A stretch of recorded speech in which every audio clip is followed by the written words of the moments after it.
እነዚህን አራት ቃላቶች ታያቸዋላችሁ ተመሳሳይ ናቸው ሁለቱ ተመሳሳይ ከዛ ከታች ያሉት ሁለቱም ተመሳሳይ yes but አይደሉም ልዩነት አላቸው ሲነበቡም ልዩነት አላቸው በትርጉም ልዩነት አላቸው ሰው እንዴት እንደሆነ እናያለን የመጀመሪያው live the second one live the third one live the fourth one lives መጀመሪያው live ኮንሰርት ማለት ነው ወይም ደግሞ ቀጥታ ስርጭት ሰው when live ብለን ካነበብነው ኮንሰርት ወይም ቀጥታ ስርጭት ይሆናል ማለት ነው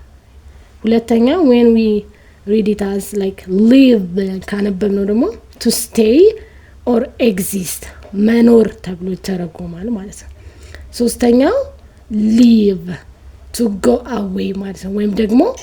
መሄድ and አራተኛው lives it's a plural form of leaf ወይም ደግሞ